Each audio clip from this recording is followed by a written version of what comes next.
Bienvenidos a todos al canal. No es ningún secreto que a menudo monto diversas fuentes de alimentación conmutadas. Por lo tanto, tengo que enrollar transformadores para ellas. En fin, no voy a andar con rodeos. Este vídeo está dedicado a la creación de un banco de pruebas para verificar de manera segura el funcionamiento y las características de prácticamente cualquier transformador conmutado. Para fuentes de alimentación conmutadas de puente completo y medio puente. Y este vídeo, probablemente, será interesante para un grupo reducido de radioaficionados.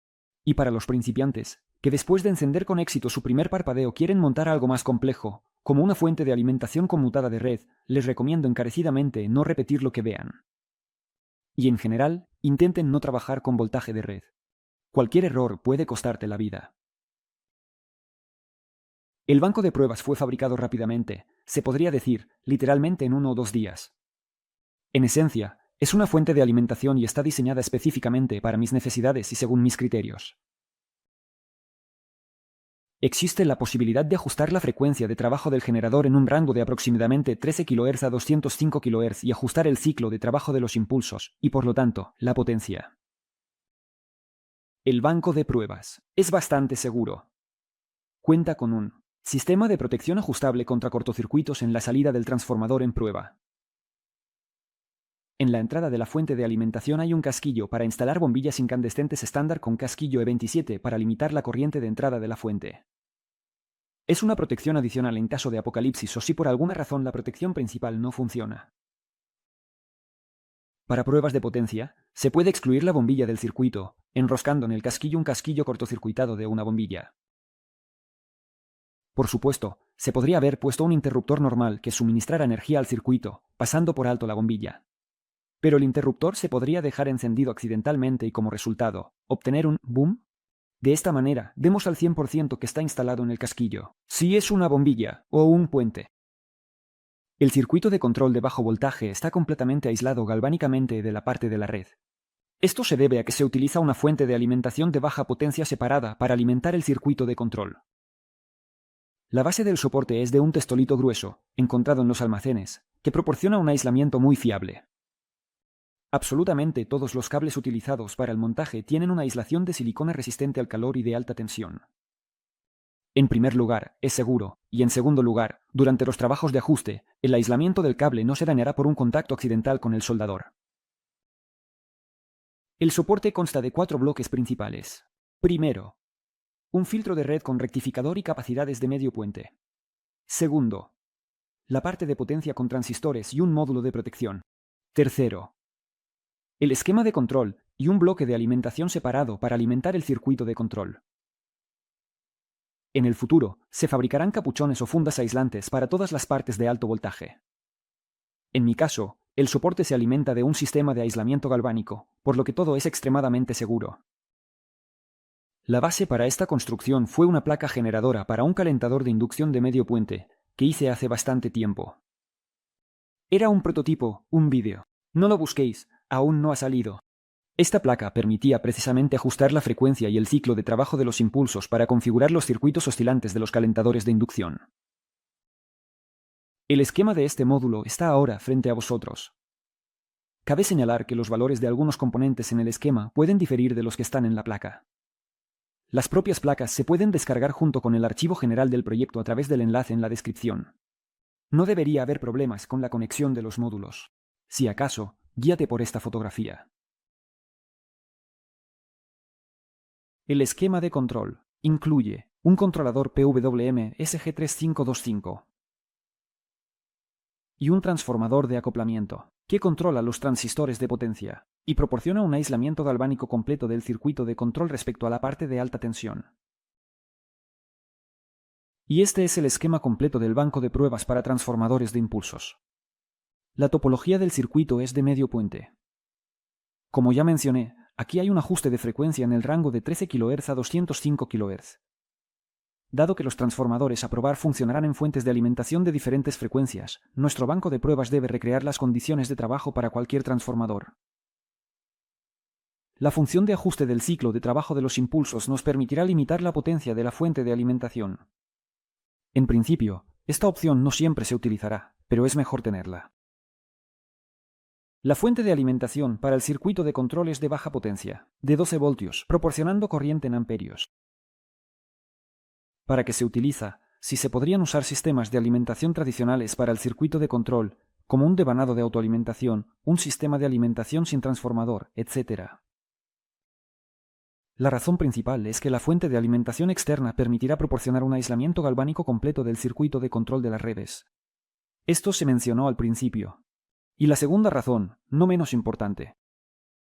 El hecho es que durante las pruebas a menudo es necesario limitar la corriente en la entrada del banco de pruebas utilizando la lámpara mencionada anteriormente. Al limitar la corriente, obtenemos una caída significativa de voltaje en todos los nodos.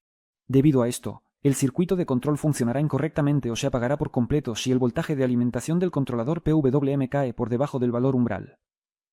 Con una fuente de alimentación externa, no habrá tales problemas. El transformador de aislamiento galvánico o TGR está enrollado en un núcleo de ferrita. El núcleo lo tomé de una fuente de alimentación de ordenador que no funcionaba. En tales núcleos se enrolla el inductor de entrada. Los núcleos amarillo-blancos y otros que se utilizan en la salida como inductor de estabilización grupal no servirán. El material allí es diferente.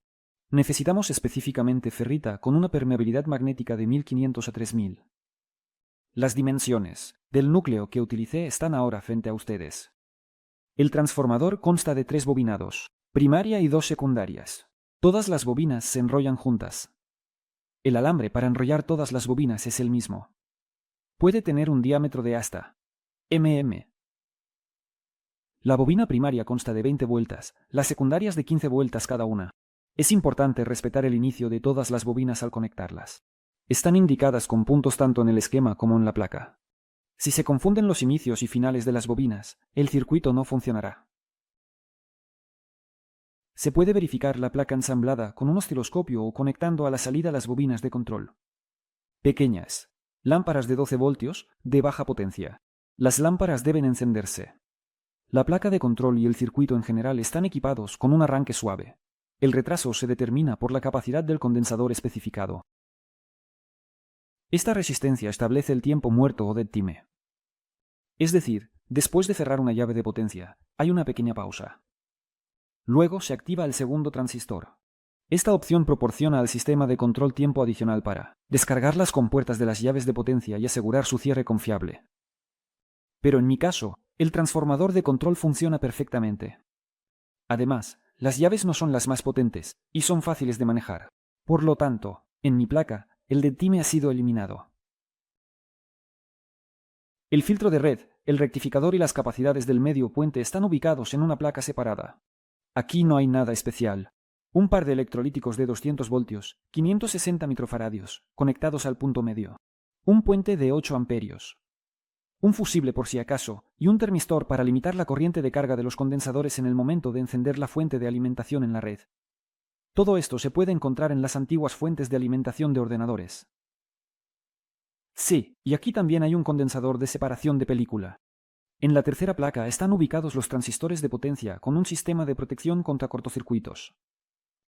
La protección aquí está implementada sobre la base de un transformador de corriente y funciona de la siguiente manera. El transformador tiene 2 bobinados. El primario es solo una vuelta de un cable grueso, que se conecta en serie con el bobinado primario del transformador de prueba o de potencia. Y el bobinado secundario tiene 100 a 120 vueltas con un punto medio. La tensión del bobinado secundario del transformador de corriente se rectifica y luego se envía a una resistencia de carga. Cuando accidentalmente cortocircuitamos la salida del transformador de prueba, se produce una caída de tensión en esa misma vuelta. Esto lleva a un aumento de la tensión en el bobinado secundario del transformador de corriente y, por lo tanto, aumenta la caída de tensión en la resistencia de carga. Si esta caída es mayor, alrededor de V, el circuito integrado se bloquea, ya que esta tensión se aplica directamente a la entrada de protección del circuito integrado. Luego, se cierran las llaves del controlador interno y, como consecuencia, se desconectan los transistores de potencia de la fuente de alimentación. Se puede ajustar la corriente de activación de la protección mediante un divisor de tensión en forma de un resistor ajustable de múltiples vueltas. Preferiblemente de múltiples vueltas, yo tengo uno normal. En cuanto al número de vueltas del devanado del transformador de corriente, creo que está claro. Está enrollado en un núcleo de ferrita, exactamente igual que en el caso del transformador de adaptación. La protección será muy útil si necesitas comprobar las características del transformador en prueba a plena carga, cuando la lámpara limitadora de entrada está excluida del circuito. Los transistores de potencia están montados en un disipador común a través de almohadillas conductoras de calor, es decir, las bases de los transistores no están conectadas al disipador. Aquí decidí instalar transistores de efecto de campo de canal N de 8 mm a 900 voltios. Se podría usar menos, pero esta decisión tiene sus razones.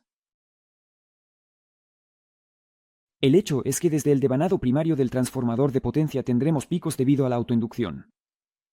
Y la FM de autoinducción a veces es mayor que la tensión de alimentación del circuito. Esto puede dañar los transistores de potencia. Idealmente, se necesita un snabber para suprimir los picos. Pero el snabber debe calcularse en función de la frecuencia de trabajo del circuito y los parámetros del transformador. En este caso, no tenemos una fuente de alimentación que funcione a una frecuencia fija, sino un banco de pruebas que funcionará con diferentes transformadores y a diferentes frecuencias. No es razonable usar un snabber. Preferí simplemente usar transistores de potencia de mayor voltaje con la esperanza de que no se dañen. No puedo decir cuánto tiempo durarán. Pero en este banco de pruebas ya se han probado más de una docena de transformadores diferentes. Hasta ahora no ha habido problemas. Incluso teniendo en cuenta que se realizaron pruebas de estrés con un voltaje de alimentación elevado. Unas palabras sobre el transformador de corriente. Primero, se enrolla el bobinado secundario. Consiste en dos ramas equivalentes de 60 vueltas cada una. Las bobinas deben conectarse, uniendo el inicio de una con el final de la otra. En el esquema, el inicio se indica con un punto. El cable para esta bobina debe tener un diámetro de hasta mm. No tiene sentido usar más. Las bobinas, o más bien las ramas, se enrollan juntas para minimizar la dispersión de sus características. Extienda las vueltas por todo el anillo. Intente enrollar con cuidado, sin superposiciones. Después de enrollar, aísle la bobina con cinta adhesiva, cinta aislante o cualquier otro material. Pero lo mejor es cubrirlo con resina. Queda bonito y extremadamente fiable. Bobina primaria. Solo una vuelta, y ni siquiera completa. Diámetro del cable en mm. Con la ayuda de este soporte, se puede encontrar la frecuencia de trabajo óptima y máxima del núcleo, ajustar experimentalmente el circuito snabber y evaluar su eficiencia. Si es necesario, se puede excluir la lámpara incandescente en la entrada y cargar el transformador al máximo para mediciones térmicas y evaluación de la potencia nominal de los núcleos. También se puede estudiar la influencia del efecto piel a diferentes frecuencias. El soporte permite ajustar los circuitos oscilantes de los sistemas de calentamiento por inducción, y mucho más. Con accesorios adicionales, el dispositivo puede ser utilizado como una potente fuente de corriente alterna de alta frecuencia con capacidad de ajuste de potencia y frecuencia.